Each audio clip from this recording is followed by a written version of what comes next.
शब्दों की ताकत अद्भुत होती है, क्योंकि ये एक और किसी के दिल को छू सकते हैं, रिश्तों को मजबूत बना सकते हैं, तो फिर दूसरी ओर ये गहरे घाव भी दे सकते हैं। एक बार बोले गए शब्द वापस नहीं आते और उनकी गूंज हमेशा बनी रहती है। यही कारण है कि हमें बोलने से पहले सोचना चाहिए, क्योंकि शब्दों का असर कभी मिटता नहीं। इस कहानी में हम इसी विषय को साझा करेंगे, जो हमें शब्दों के महत्व और उनके प्रभाव के बारे में समझने में मदद करेंगे।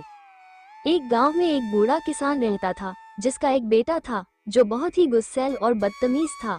वो हर छोटी छोटी बात पर गुस्सा हो जाता और लोगों को बुरा भला कहने लगता।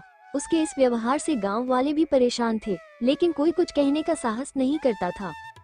एक दिन किसान ने अपने बेटे को समझाने का फैसला किया और उसने बेटे को बुलाकर कहा, बेटा, जब भी तुम गुस्से में कुछ बोलते हो या जब भी तुम्हें अत्यधिक गुस्सा आए तो दीवार पर एक कील ठोक देना। उसके बाद लड़के ने पिता की बात मान ली और अगले दिन से जब भी वो गुस्से में कुछ बुरा बोलता तो दीवार पर एक कील ठोक देता। कुछ दिनों बाद दीवार कीलों से भर गई। किसान ने फिर बेटे को बुलाया और कहा, अब जब भी तुम अपने गुस्से पर काबू पालो और किसी को बुरा भला न कहो तो एक कील निकाल लेना। लड़के ने फिर से पिता की बात मानी। धीरे धीरे उसने अपने गुस्से पर काबू पाना शुरू कर दिया और दीवार से कीलें निकालने लगा। कुछ महीनों बाद सारी कीलें निकल गईं। किसान ने बेटे को दीवार के पास ले जाकर कहा, बेटा, तुमने अच्छा किया जो अपने गुस्से पर काबू पा लिया, लेकिन क्या तुमने दीवार पर पड़े निशान देखे हैं?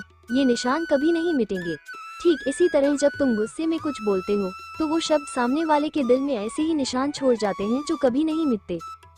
फिर पिता की बात सुनकर लड़के को अपनी गलती का एहसास हुआ। उसने उसी दिन से गुस्सा करना छोड़ दिया और लोगों से अच्छी से बात करने लगा तथा व्यवहार कुशल रहने लगा। इसलिए ये कहानी हमें ये शिक्षा देती है कि हमेशा सोच समझकर बोलना चाहिए, क्योंकि बोले हुए शब्द वापस नहीं आते। गुस्से में कही गई बातें दूसरों के दिल को ठेस पहुंचा सकती हैं, जिसका निशान हमेशा के लिए रह जाता है।